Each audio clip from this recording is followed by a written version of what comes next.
요번에 여행을 다녀왔죠. 여행을 다녀오는 동안에 너무 즐거웠나 봐요. 다들 감기가 걸리고 너무나도 힘들어가지고. 그런데 그럼에도 불구하고 하하호호 하면서 막 다녔어요. 근데 그렇게 하고 돌아와서 이렇게 쉬었더니 그동안 감기 걸렸던 것도 다 낫더라고요.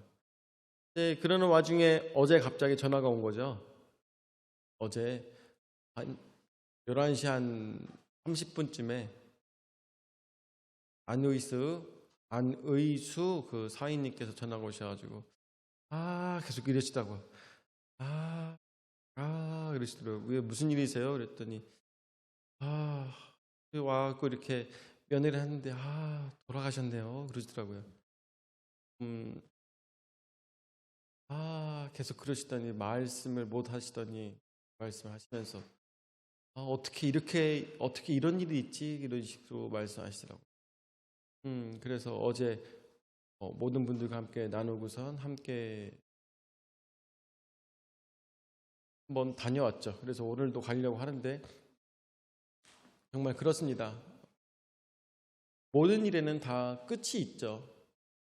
그리고 그것도 우리가 너무나도 잘 알고 있습니다. 끝이 올 거라는 것도 너무나도 잘 알고 있고 그 날이 올 거라는 것도 너무나도 잘 알고 있고, 그럼에도 불구하고 그것이 얼마나 사실 기쁜 일인지까지 알고 있음에도 불구하고 그 날이 막상 닥쳤을 때는 마치 정말 도적이 온 것처럼 갑자기 닥치는 것 같은 그런 마음이 들 때가 있습니다. 아무래도 이 김옥자 집사님께서 돌아가신 것은 그러한 느낌이 아니었을까 싶습니다. 언제 그날이 분명히 올 거라는 것은 알고 있었음에도 불구하고 우리는 준비한다고 했으면서도 결국에는 준비가 다 안 됐는데 라는 마음을 갖게 되는 시간이었습니다. 그래서 우리뿐만 아니라 모든 가족들이 다 그렇더라고요. 모든 가족들이 다 지금 돌아가시면 안 되는데 이러한 생각들을 갖고 계시더라고요. 그래도 우리 최명찬 목사님께서 그 말씀하셨었는데 끝까지 믿음 잃지 아니하시고 믿음으로 살아가다가 그렇게 돌아가신 것이 얼마나 감사한 일이냐라고 이야기를 하시는 것이 굉장히 저한테는 위안이 되었어요. 그렇습니다. 마지막에 가서 부인하고 돌아가시는 분들도 있는데 김옥자 집사님은 그렇게 힘들고 어려운 상황 속에서도 진정 하나님에 대한 믿음을 잃지 않으시고 기도할 때마다 언제나 아멘으로 화답하시면서 하나님께 그렇게 정말로 순진할 정도로 아름다울 정도로 어린아이와 같은 믿음으로 그렇게 기도를 받으셨던 모습이 벌써 아직도 선합니다. 우리가 그런 믿음을 갖기 위해서 우리 김옥자 집사님 같은 믿음을 갖기 위해서 노력해야 될 것입니다. 앞뒤 재지 않고 진짜 하나님만이 나의 모든 것이라는 그런 신앙이 너무나도 아름다웠지 않나 이런 생각이 듭니다. 오늘 말씀 제목 구름 속에 소리나는 제목으로 말씀 생각해 보도록 하겠습니다. 이 말씀은 마가복음 9장의 1절서부터 7절까지 말씀은 사실 굉장히 어렵고 그리고 굉장히 논란이 많은 말씀입니다. 그래서 이 말씀을 어떻게 전해야 될까 아니면 어떻게 이것을 정리를 해야 될까 고민을 많이 했습니다. 그래서 그런 와중에 정리되는 것들을 가지고 여러분들에게 말씀을 들어봤으면 좋겠습니다. 그래서 첫 번째로 하나님의 나라에 대해서 이야기해 보도록 하겠습니다. 1절 말씀에 또 그들에게 이르시되 내가 진실로 너희에게 이르노니 여기 서 있는 사람 중에는 죽기 전에 하나님의 나라가 권능으로 임하는 것을 볼 자들도 있느니라 하시니라. 아멘. 이 말씀을 예수님께서 제자들에게 하셨습니다. 그 전까지 예수님은 무엇에 대해서 말씀하셨습니까? 누룩을 조심하라. 여러 가지로 제자들에게 가르치시며 너희가 나를 누구라 하느냐, 너희는 나를 누구로 보느냐까지 예수님께서 말씀하시면서 진정 예수님께서 하시고 싶으셨던 말씀, 그것은 무엇이었습니까? 예수님께서 십자가에 달려 돌아가시고 3일 만에 부활하셔서 하나님 앞에 세상의 모든 일들을 마무리를 지으시는 것에 대해서 예수님께서 그렇게 이야기를 하셨던 것을 우리가 보게 되죠. 자, 그런데 그런 말씀 속에서 마지막으로 이 말씀을 통하여서 마무리를 지셨는데, 다시 한 번 더 1절 말씀 보여주실까요?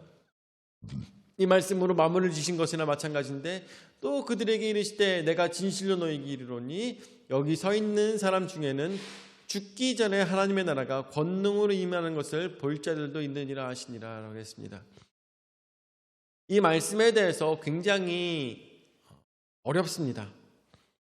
짧은 말씀이지만 예수님께서 하신 말씀에는 모든 것들이 다 무게가 있기 때문에 말씀을 실없이 하신 것이 없고 모든 것들이 다 중요한 말씀들이기 때문에, 거짓이 없는 말씀들이기 때문에 이 말씀이 우리에게 굉장히 충격적이면서도 어렵게 다가오고 있는 것이죠. 자, 근데 여기서 보면은 우리가 이 말씀을 통해서 보통 교회에서 얘기할 때는 그 마지막 때에 대해서 이야기합니다. 마지막 때. 자, 근데 여기서 보면은 너희에게 이르노니 여기 서 있는 사람 중에는, 여기 서 있는 사람들이 누구입니까? 12 제자들 뿐만 아니라 예수님과 함께 했던 모든 제자들, 그 제자들에게 말씀하시는 것과 마찬가지인데, 여기 서 있는 사람 중에는 죽기 전에 하나님의 나라가 권능으로 임하는 것을 볼 자들도 있느니라 하시니라 라고 했습니다. 여기 있는 사람들이 죽기 전에 권능으로 임하는 것을 보게 된다. 이것은 도대체 무슨 얘기일까요? 이것은 도대체 무엇일까요? 그때 제자들은 생각했을 때 굉장히 이 말씀을 듣고, 드디어 하나님의 나라가 도래하는가 보다 라는 중요한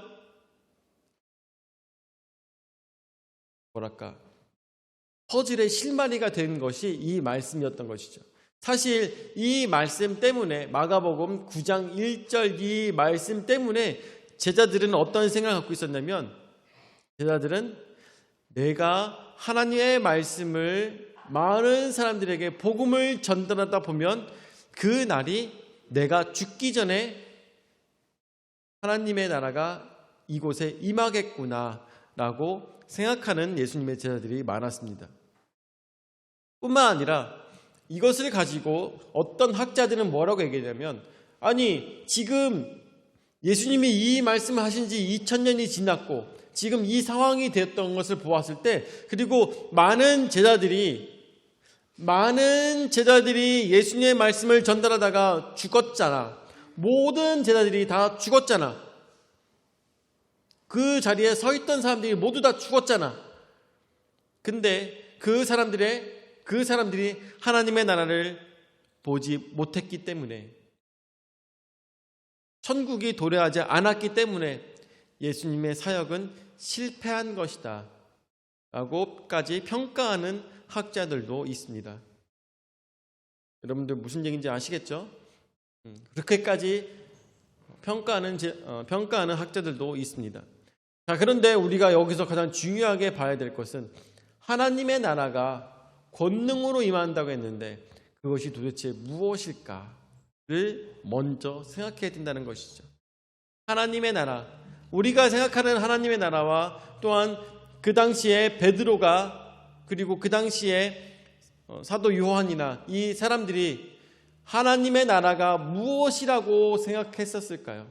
하나님의 나라, 그들이 기대하고 또한 생각했던 하나님의 나라는 여러분들에게 다시 저번에도 말씀드렸다시피 많은 이스라엘 민족들이, 이 모든 민족들 중에서 이스라엘 민족이 가장 뛰어난 민족이 되면서 로마 병정들이 다 떠나가고 오로지 하나님께서 다스리시는 그 나라가 이스라엘이 되는 것이 바로 그들에게 있어서는 그들이 상상하는 하나님의 나라였습니다. 그들이 상상하는 하나님의 나라였어요. 이번에도 지금 이스라엘은 굉장히 커다란 문제가 생겼죠. 그래서 또 가자 지구를 없애버리겠다는 그런 얘기들이 나오고 있는 와중에 2000년이 지난 지금에도 어때요? 이스라엘 민족들이 생각했던 하나님의 나라는 어떻습니까? 도래했습니까? 도래하지 않았습니까? 도래하지 않았죠. 도래하지 않았습니다. 자, 그렇다면 이 하나님의 나라, 예수님께서 말씀하시는 그 하나님의 나라는 언제 도래하게 되었을까요? 저는 이렇게도 생각합니다. 예수님께서 그걸 말씀하셨는데 하늘이 핏빛으로 변하며 많은 백성들이 죽게 될 것이고 그 자리에서는 아이를 가진 자가 오히려 더 힘들 것이다 라고까지 말씀하셨던 마지막 때를 예수님께서 말씀하신 적이 있었는데 그것은 또 언제 이루어졌습니까? AD 70년에 유다가 완전히 멸망하게 되었던 그 사건이 예수님께서 또한 말씀하신 것은 아닐까 이렇게도 생각할 수가 있는데 진정 마가복음 9장 1절 말씀을 통해서 예수님께서 하시고자 하는 이 나라가 권능으로 임하는 나라, 그 나라가 오지 않았는데 어떻게 이것이 우리에게 거짓이 아닌 진실로서 나타나고 있는 것일까? 우리는 오늘도 고민하게 되는 것이고 또한 고민하고 있는 많은 학자들도 있다라는 것입니다. 아직도 많은 목회자들이 이 말씀 한 구절 때문에 굉장히 머리가 아파요. 고민이 돼요. 이것이 도대체 무엇일까? 여기에는 분명히 열쇠가 있을 것이고 이곳에는 분명히 모든 것들에 대한 해답이 담겨져 있을 텐데 라고 생각할 것입니다. 여러분들, 하나님의 나라는 무엇입니까? 하나님의 나라는 하나님께서 다스리는 나라입니다. 하나님께서 다스리시는 나라. 그 나라는 어떤 나라이겠습니까? 그 나라는 모든 민족들이 함께 사랑하는 나라입니다. 이스라엘 하나만, 대한민국 하나만 잘라서 떵떵거리는 나라가 아니라는 것이죠. 하나님의 나라는 모든 사람들이 하나님 앞에 영광을 올려드리는 그 나라인 것입니다. 그 나라의 특징은요, 하나님께 모든 주권이 있는 나라입니다. 지금 대한민국의 주권은 어디 있습니까? 우리 모든 민주주의이기 때문에 모든 국민들에게 그 주권이 있습니다. 하나님의 나라는 그 주권이 어디에 있다고요? 성도에게 있는 것이 아니라 바로 그 주권은 하나님께 있는 나라가 바로 하늘나라라는 것입니다. 하나님의 나라라는 것입니다. 그 하나님의 나라, 그것이 언제 도래하게 되겠습니까? 그것이 언제 우리에게 이루어지게 되겠습니까? 내가 죽을 때요? 여러분들, 내가 죽을 때 하나님의 나라가 도래할까요? 아니면 저 사람들이 죽었을 때 하나님의 나라가 도래했을까요? 여러분들, 하나님의 나라는 언제일까요? 저는 여러분들에게 이 말씀에 대해서 제 나름대로 내린 결론에 대해서 말씀을 드린다면 여러분들의 마음속에 내가 주권이 아니라 하나님의 주권을 가졌을 때 그때 내 속에 하나님의 나라가 도래하게 되는 것입니다. 내가 주인이 된 삶이 아니라 하나님께서 주인된 삶을 살아갔을 때 바로 그것이 하나님의 나라이고 그것이 바로 천국의 시작인 것을 여러분들에게 말씀을 드립니다. 여러분들, 천국은 멀리 있는 것이 아닙니다. 하나님의 나라는 멀리 있는 것이 아닙니다. 내가 내 삶을 내려놓고 하나님의 삶을 살아갔을 때 그곳에서 하나님의 나라가 인정되는 것입니다.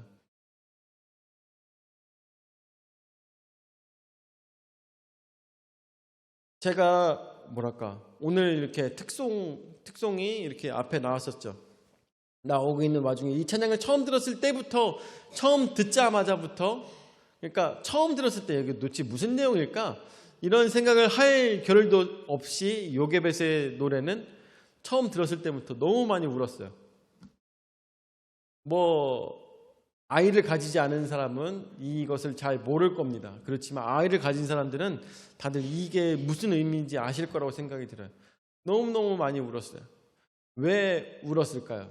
왜 울었는가? 요게벳의 마음을 이해할 수 있기 때문인 것이죠. 요게벳의 마음을 이해할 수 있습니다. 요게벳의 그 마음은 무슨 마음입니까? 사랑하는 자녀, 사랑하는 아들을 하나님께 드립니다.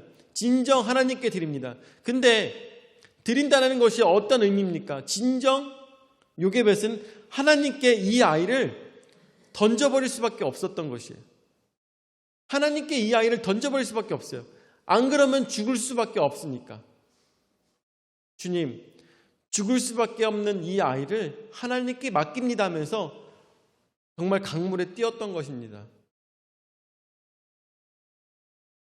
우리 준결이가, 준아도 마찬가지지만 키우면서 이 아이의 눈빛을 바라보며 이 아이가 한번 웃을 때마다 온 가족들이 함께 웃고 이 아이가 울 때마다 그 아이를 찾아가서 달래주고, 이러한 것이 나의 삶의 전부가 되어버렸는데 이것을 어떻게 하라고요?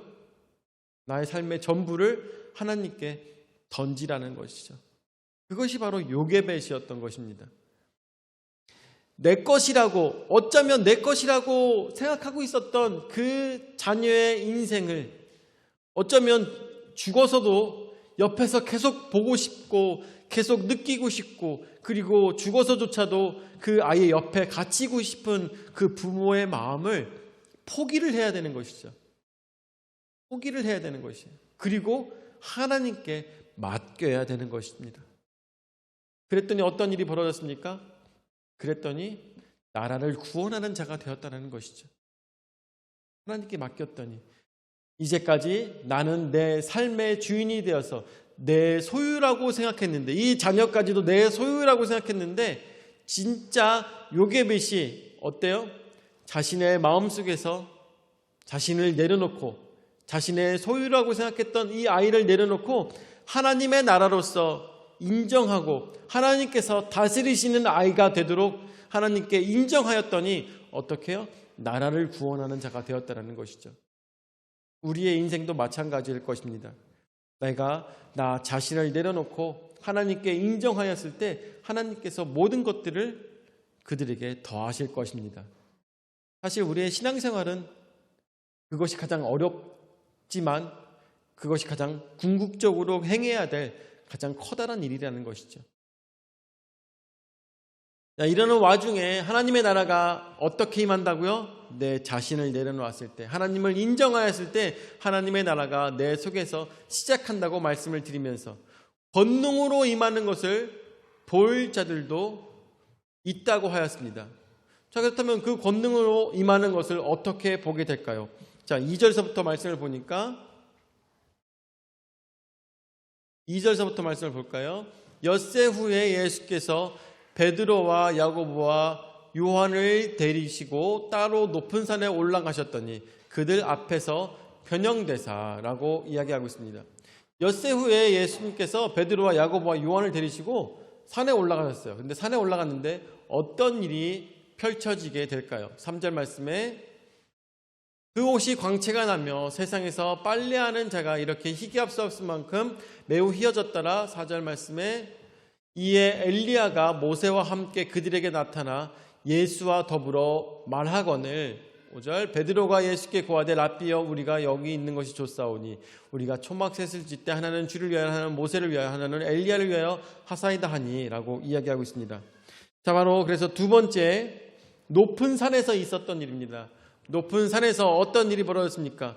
예수님께서 제자들과 3명의 제자들과 함께 높은 산에 가셨는데 그곳에서 기도하자 이런 것이 아니라 그곳에서 갑자기 예수님의 모습이 달라진 것입니다. 몸에서 광채가 나며 몸이 다 하얘지며 갑자기 그곳에서 광채가 나며 예수님께서 만나시는 사람들이 있었는데 첫 번째로 만난 사람 누구입니까? 엘리야, 그 다음에 모세를 만나게 된 것입니다. 이 전까지는 많은 사람들이 예수님을 뭐라고 불렀습니까? 선지자 중에 한 명, 아니면 엘리야, 아니면 모세라고 생각하는 사람도 있었을지도 모릅니다. 모세의 현신이다 라고 얘기하는 사람도 있었을지도 모릅니다. 그런데 예수님께서는 어떻게 보면 알리바이를 보이신 것이죠. 나는 엘리야도 아니고 나는 모세도 아니다 라고 보여주신 것이나 마찬가지일 수도 있겠는데, 그곳에서 모세와 엘리야를 만나시면서 그곳에서 어떤 대화를 하신지는 우리는 알 수가 없습니다. 알 수가 없어요. 마태복음에서는 모세부터 나오고 그 다음에 엘리야를 얘기합니다. 어떤 학자는 이렇게 얘기합니다. 모세는 무엇에 대해서 우리에게 보여주고 있느냐? 바로 모세는 여러분들 죽은 사람이에요? 산 사람이에요? 죽은 사람으로 우리가 알고 있죠. 죽은 사람으로 알고 있습니다. 그래서 모세는 죽었던 사람이 다시 부활할 것에 대한 확신을 우리에게 보여주시는 것이다 라고 이야기합니다. 부활하신 사람의 죽었던 사람의 부활을 우리에게 보여주시는 것이다. 왜냐하면 그야말로 죽었던 사람이었기 때문인 것이죠. 자, 그러면 엘리야는 죽었던 사람입니까? 아니면 죽음을 보지 않은 사람입니까? 엘리야는 죽음을 보지 않은 사람인 것이죠.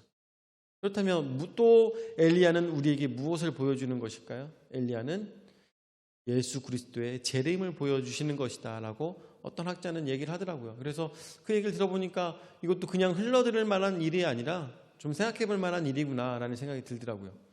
그렇습니다. 예수님께서는 그곳에서 높은 산에서 이 모든 것들을 다 보여주셨는데 제자들 3명에게 죽은 자로서의 부활과 그리고 살아있는 자로서의 그 모습, 새로운 모습을 우리에게 보여주시며 그 사이에 그들 중에 가장 권능이 있는 자로 예수님의 가운데에 있는 모습을 예수님께서는 제자들에게 보여주셨습니다. 그 모습에 놀란 제자들이 있었죠. 제자들이 그 모습을 바라보면서 너무 놀랐습니다. 그래서 베드로가 거기서 이야기를 하는데 주여 여기가 좋사오니 초막 셋을 지어서 하나는 모세에게, 하나는 엘리야에게, 하나는 예수님께 지어서 우리가 함께 이곳에서 지내면 안 되겠습니까? 라고 이야기하고 있는 것입니다. 그 얼마 전에, 엿새 전에 무슨 일이 있었습니까? 엿새 전에 십자가에 달려 죽어야 된다는 예수님의 말씀을 듣고 그 전에는 당신은 그리스도시요 살아계신 하나님의 아들이시다라고 간증을 하며 예수님께 칭찬을 들었던 베드로는 어떻게 그곳에서 예수님 그러시면 안 됩니다. 돌아가시면 안 됩니다. 라는 얘기를 들었을 때 사단아 내 뒤로 물러가라까지 말씀을 들었습니다. 그런데 이번에는 어떤 잘못을 하는 것일까요? 베드로가 이야기합니다. 뭐라고 얘기합니까? 초막 셋을 지어서 이곳에서 함께 지내고 싶습니다까지 얘기하는 것입니다. 이것은 무엇을 의미하는 것일까요? 베드로는 아직도 그냥 이대로 예수님의 권능이 이곳에서 계속 이루어지기를 바라는, 예수님이 계속 우리와 함께 사셨으면 하는, 예수님께서 모든 인류를 위해서 돌아가시지 말고 우리 모두를 위해서 함께 계속 계시기를 원하는, 어쩌면 인간의 나약함을 보여주고 있는 것과 마찬가지라는 것을 우리는 생각하게 됩니다. 진정 우리는 어떻게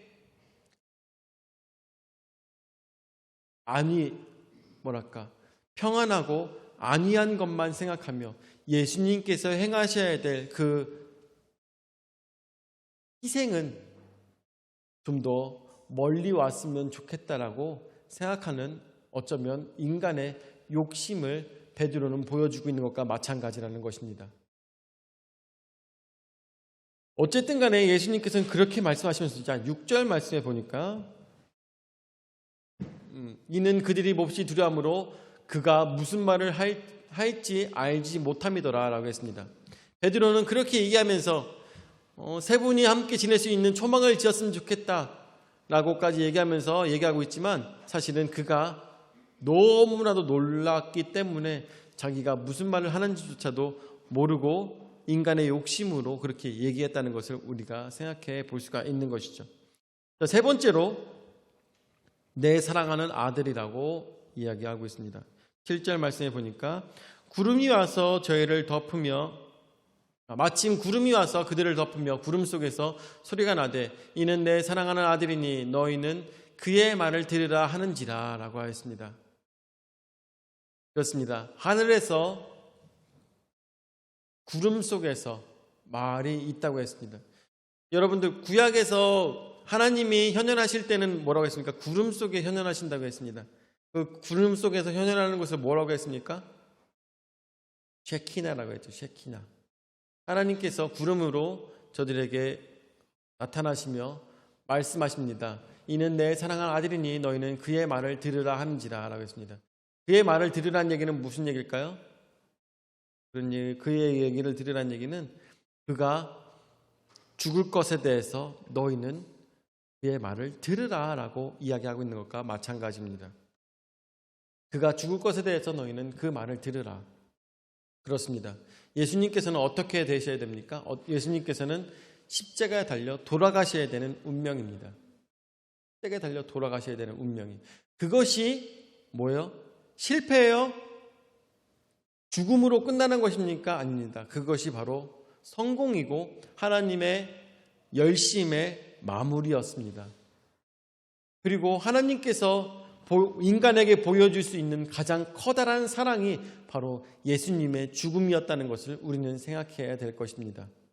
모든 것들이 있음에도 불구하고 모든 막고 싶어하는 사람들, 사람의 욕심으로 예수님께서 죽지 않기를 바라시는 사람들도 있었지만 이 모든 것들을 다 뒤로하고 하나님께서는 가장 큰 일을 이루셔야 됐던 것입니다. 누구를 통해? 예수님을 통해서요. 저는 이런 생각했습니다. 아니, 이렇게 중요한 사건을, 이렇게 중요하고 대단하고 꼭 모든 사람들이 알아야 되는 이 하나님의 역사가 왜 단 3명밖에 그것을 본 사람이 없을까라고 생각했어요. 왜 단 3명밖에? 아니, 제자들이 많을 때, 제자들이 엄청 많이 있었을 때 그곳에서 하나님께서 말씀하셔도 되지 않습니까? 이는 내 사랑하는 아들이니 너희는 예수의 말을 들으라라고까지 모든 사람에게 얘기할 수도 있지 않습니까? 저는 그렇게까지 생각했어요. 근데 나중에 말씀을 더 읽어보시면 아시겠지만 이 있었던 사건에 대해서 다른 사람들에게 얘기하지 말라고 부활 전까지는 얘기하지 말라는 예수님의 명령이 있었습니다. 부활 전까지는 얘기하지 말라. 왜? 돌아가실 것에 대해서 방해받으면 안 되기 때문인 것이죠. 여러분들, 오늘 말씀을 마무리 짓도록 하겠습니다. 하나님의 나라는 언제 우리에게 임하게 됩니까? 나의 욕심을 내려놓고 내가 하고자 하는 것들을 다 내려놓고 누구의 뜻으로? 하나님의 뜻을 따라 살아갔을 때, 하나님께서 하나님이신 것을 인정하며 살아갔을 때 내 안에서부터 시작하는 것이 바로 하나님의 나라인 것을 여러분들에게 말씀을 드렸습니다. 오늘 여러분들 마가복음 9장 1절서부터 7절까지의 말씀은 진정 하나님의 나라를 이루시기 위한 과정이라는 것을 우리는 생각해야 되며, 인간은 어때요? 내 자신에 대한 자아가 끊이지 않았기 때문에 하나님의 뜻을 이해하지 못하고 예수님께서 돌아가시는 것에 대해서 더 멀어지기를 바라는 인간의 마음이 있었다라는 것입니다. 그것으로 인하여서 어때요? 하나님의 나라는 우리 속에서 이루어지지 못한다는 것이죠. 그렇다면 하나님의 나라가 권능으로 임하려면 어떻게 해야 되겠습니까? 하나님의 나라가 권능으로 임하려면 나 자신을 던지는, 나 자신을 내려놓고 하나님을 인정하는 삶을 살아가야 된다는 것입니다. 여러분들, 사실 오늘 말씀 진짜 어려워요. 이게 도대체 처음부터 끝까지 무슨 얘기하는 건가 라고 생각하시는 분들도 있을지도 모릅니다. 그런데 저는 나름 최선을 다해서 가장 쉽게 말씀을 드린 거예요. 가장 쉽게 말씀을 드린 거예요. 너무나도 어려운 말씀입니다. 그리고 뿐만 아니라 우리가 평생 살아가면서 신앙생활하면서 내 안에서 싸우게 될 너무나도 커다란 말씀이라는 것을 우리는 생각해야 될 것이죠. 오늘 우리의 이 말씀 속에서 하나님의 나라를 이루기 위해서는 어떻게 해요? 내 자신을 내려놓고 살아갔을 때 그곳에서 하나님의 권능이 나타난다. 요게벳이 자신을 내려놓고 하나님의 뜻을 따랐을 때 어떤 일이? 이스라엘을 하나님의 나라로서 구원하였던 것처럼 우리도 나 자신을 내려놓고 모든 하나님의 하시는 일들에 대해서 인정하였을 때 그곳에서 하나님의 나라가 이루어진다는 걸 생각하면서 오늘도 나 자신을 내려놓기 위해서 연습하시며 최선을 다하시며 나 자신의 생각으로 살아가는 것이 아니라 하나님의 마음과 하나님의 큰 뜻을 따라 행하기 위해서 내 자신을 던지시는 우리 풍성한 침략의 모든 성도들 되시기를 예수 이름으로 축원을 드립니다. 아멘. 사랑의 주님, 은하 사랑을 감사드립니다. 오늘도 연약하고 부족한 저희에게 하나님의 말씀을 통하여서 깨닫게 하여 인도하여 주심을 감사드립니다. 진정 하나님의 뜻을 이루기 위하여서는 인간의 모든 욕심과 나댓 모든 생각들을 다 던져야 되는 것을 오늘 말씀을 통하여서 생각하게 됩니다. 주님, 저희와 함께하여 주시옵소서. 내 속에 아직도 하나님의 나라를 이루지 못하였다면 내가 아직도 무엇을 더욱더 포기해야 되는지 생각할 수 있도록 인도하여 주시옵고, 포기하지 못한 것들을 내려놨을 때 하나님의 나라가 이루어지며 내가 생각하고 내가 계획했던 것보다 더 큰 것을, 상상하지 못했던 것을 이루시는 하나님을 인정하는 우리의 신앙의 모습 될 수 있도록 인도하여 주시옵소서. 이제는 자기 몸 무려 죽기까지 우리 죄를 담당하신 구주 예수 그리스도의 은혜와 자기 외아들을 주기까지 우리를 사랑하신 아버지 하나님의 무한하신 사랑과 성령 하나님의 감화, 감동, 역사, 교제, 위로, 내주하신 은혜가 나 자신을 내려놓고 내 안에서 시작하는 하나님의 나라를 인정하며 오로지 하나님의 권능을 꿈꾸는 모든 성도들 머리 위에 영원히 함께 하실지어다. 아멘.